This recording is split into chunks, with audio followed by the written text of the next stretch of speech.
evening and welcome to Up South. Some big breaking news coming on Up South this Friday evening from Hyderabad. 22-year-old Salman Moinuddin, an engineer by training who studied in the US, has been arrested by the Telangana police. He was detained at Hyderabad airport and charged with wanting to join the ISIS along with his British national girlfriend Nikki Joseph. They were detained at the airport yesterday and subsequently arrested, and they would be produced before a magistrate any moment now. Nikki Joseph, we are told, had converted to Islam recently and now goes by the name Aisha. What we are being told by our sources here in Telangana police is that the leads came over chats over social media platforms, and the police believe that they were being indoctrinated and possibly used as sleeper cells.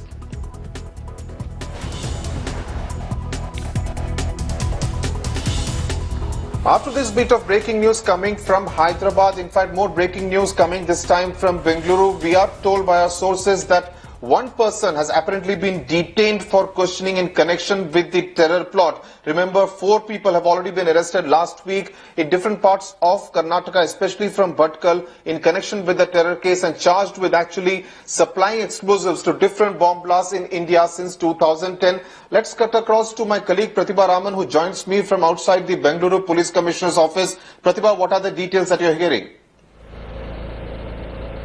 So far, police sources do tell us that some of them have been picked up in Bangalore for questioning, but then on record, what is official is the fact that one person has been detained for further questioning, and there are links between this person and those 3 who have earlier been arrested, including the 4th guy who was arrested in Bangalore. Sudhir. Right, we'll continue to track that story very, very closely with you, Pratibha. Thanks a lot for joining us. In fact, as we said, the 4 people who were arrested earlier hailed from Bhatkal, which is a port town in coastal Karnataka, which has earned the tag of a terror factory thanks to those 2 Bhatkal brothers, Yasin Bhatkal and Riaz Bhatkal. In fact, my colleague Rohini Swami has been in Bhatkal reporting from there and joins us on Up South from Bhatkal. Rohini, you have been talking to people there in Bhatkal. Is there a sense among the locals there that the port town forever and now once again after the arrest of these 4 people has got labelled as a terror factory, a terror hub?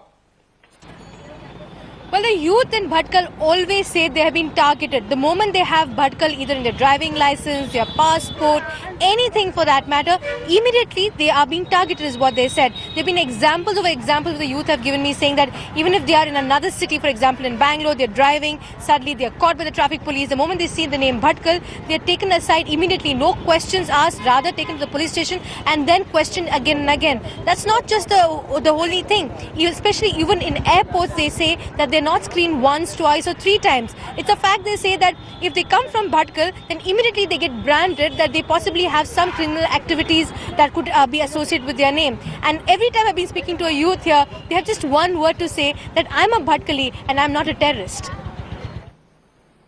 Fine, I mean, very important words there, Rohini, but of course, this whole label of a terror factory has obviously set them back because just because of the misdeeds of those 2 brothers, the entire town has become branded, and that's obviously affecting Gen Next.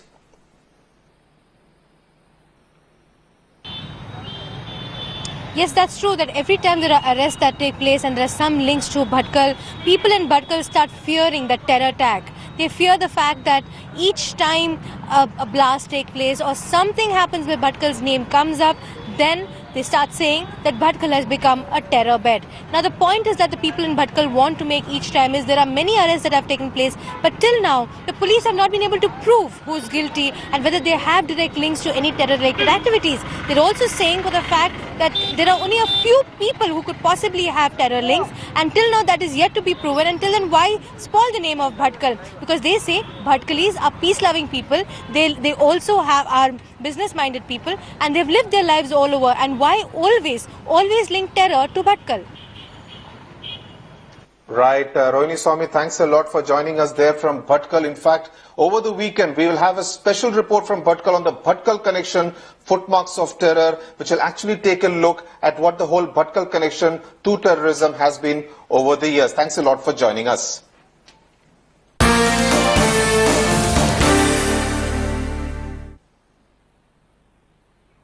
News now from Andhra Pradesh. Despite a court order In fact, the gambling on cockfights has gone on quite furiously this Sankranti. And in fact, local MLAs and local MPs have also graced the occasion, actively participating in that entire activity despite, as I said, a Supreme Court order on betting and gambling during cockfights on Sankranti. Joining me now from Hyderabad is Parakala Prabhakar, Communications Advisor to the Andhra Pradesh government. Mr. Prabhakar, there is a court ban in place, yet we have seen so many government representatives, public representatives actually actively taking part in this entire process of gambling and betting on cockfights. How does the Andhra Pradesh government justify not being able to implement the court order? No, it's unacceptable to us. We don't agree. In fact, we respect the court order. We respect the court ban. We do not want any of these government officials or public representatives to do that, and the Chief Minister has taken very serious view. Whenever some such incident has come to our notice, the government's notice, we immediately responded. We asked those public representatives not to be there and get out of that place. Mr. Prabhakar, the Tamil Nadu Chief Minister wrote to Prime Minister Narendra Modi urging him to allow the continuation of Jallikattu this Pongal season. What is the Andhra Pradesh government stand on it? Would you want the cockfights to go on and huge amounts of money to be bet on these cockfights? See, the contention here is that it involves two things which are not acceptable to us. One is it involves betting, that is gambling. The second one, it involves violence towards the bird. You know, you have these knives there. So if there are no knives and if there is no betting, it's a different issue altogether, and we don't have to go into that. But as on today, it is objectionable to us, not acceptable to us, because it involves betting as well as violence. About Jallikattu, we are waiting for the court to give its order. We'll obey the order, we respect the order. Right. Mr. Parakala Prabhakar, thanks a lot for joining us on Up South.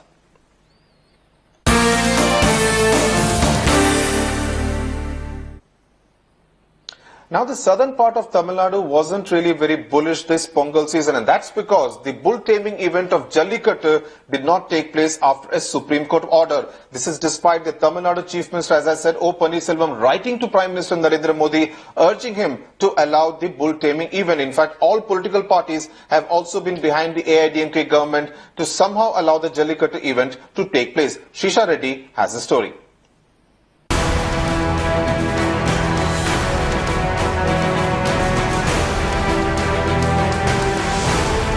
It's no Pongal without the traditional Jallikattu, say the villagers in different parts of southern Tamil Nadu.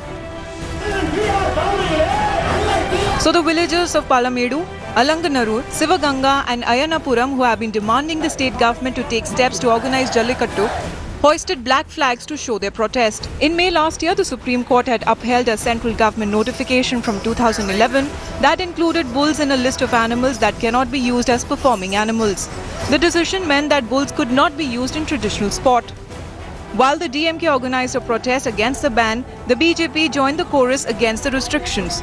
Though Tamil Nadu Chief Minister O. Pannirselvam wrote to the Prime Minister urging him to lift the ban, there was no favourable response. The villagers blamed the state government for not trying enough. Apprehensive that frustrated bull owners could let loose their Jallikattu bulls in open to protest against the ban not being lifted, the police have deployed heavy security, including barricades to prevent transportation of these bulls. For centuries, Jallikattu has prevailed over the demands of keeping the tradition alive and for preserving a farming community ritual. Even the Tamil Nadu Regulation Act of Jallikattu of 2009 has failed to protect these animals. While 2015 has been a year to rejoice for animal rights activists, bull owners say it has hurt the sentiments of millions as this sport has religious overtones. With camera person Daniel Srisha Reddy in Chennai for Headlines Today. Joining me now from Chennai is my colleague Srisha Reddy, also animal rights activist Radha Rajan. Ms. Rajan, if I may come to you first, are you relieved that no Jallikattu took place today, at least in Tamil Nadu? Yes, we are all of us very relieved because we were waiting for one of the two things to happen. That either the Ministry of Environment and Forest would issue a new notification or that the Supreme Court may take up the review petition on an urgent basis. But I'm glad that Jallikattu did not happen, yes. Right, Mr. Rajan, the Tamil Nadu Chief Minister wrote to the Prime Minister urging him to somehow allow Jallikattu to take place. Other political parties also have been in support of Jallikattu. What do you think is a permanent solution to something like this instead of letting a whole lot of angst to take place just before Pongal? I really don't think it's possible to take everyone together on the issue of Jallikattu, if you mean all the stakeholders. Considering that Jallikattu today is a huge mega affair in Siravayal, Palamede, Avaniyapuram and Alanganallur. It's no longer the simple temple ritual or a rural sport as the pro-Jallikattu people are making it out to be. It's an industry. So I really don't think we can take all stakeholders together. Either there is Jallikattu or there is no Jallikattu. Shrisha, this is one aspect over which there is political unanimity, all the political parties in support of Jallikattu. How do you think they look to resolve something like this? Well, Sudhir, as far as these political parties are concerned, a lot of this administration, a lot of these people who own the organization are from political parties. They have a heavy backing from these political parties, be it the DMK. Remember, DMK also staged a protest, putting pressure on the state government to put a pressure on the centre to lift the ban. So there have been a series of incidents happening in the past asking the centre to do something on this because they see this as a tradition which has been happening for centuries together, and this will be the first time in the history of Tamil Nadu that Jallikattu has not taken place. Political parties putting a pressure, and now Stalin has also spoken in favor of Jallikattu. A lot of parties are now, even BJP, right. Though the centre has not taken any move on this, even BJP's Tarun Vijay had yes. put a pressure asking to allow this sort of a game. But again, it also boils down to the animals that are being used in these, it's not a game of valor, right. but something more to it, because shocking videos usually come out, sent out by PETA every year after year. Sudhir. The BJP is targeting the Karnataka Chief Minister for denotifying large tracts of land, especially in the Arkavati layout in Bengaluru, which Siddaramaiah insists has been done in accordance with the law. The BJP now wants to petition the Karnataka governor seeking sanction for Chief Minister's prosecution. The BJP says former Chief Minister B.S. Yediyurappa was blamed for denotifying some 10 acres of land, but Siddaramaiah denotified over 500 acres in one go. Between 2008 and 2013, when BJP government was here in Karnataka, we have seen how Congress misused Raj Bhavan. In fact, Raj Bhavan was converted into Congress Bhavan between 2008 and 2013. And I assure the Honorable Chief Minister that we will never follow the footsteps of Congress. We will never misuse either the governor's office or the governor's name. To put this political development in Karnataka in perspective, I am joined by Sugata Srinivas Raju, editor of Vijay Karnataka. Sugata, do you get the impression that Chief Minister Siddaramaiah is under pressure in Karnataka?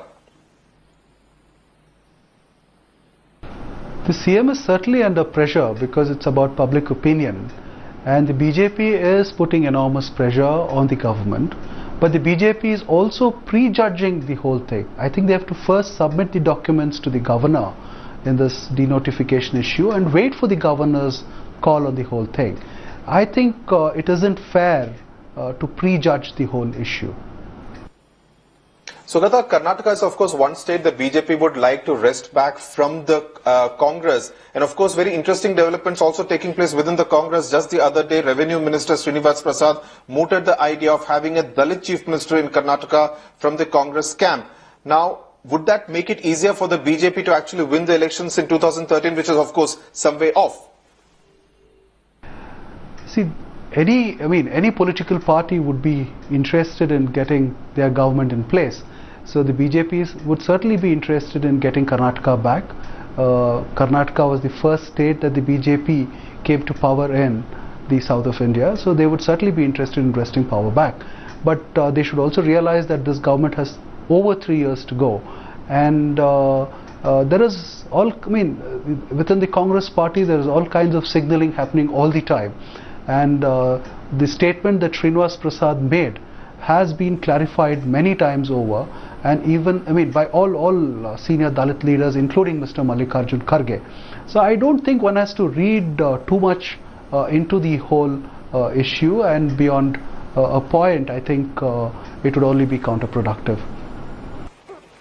Right.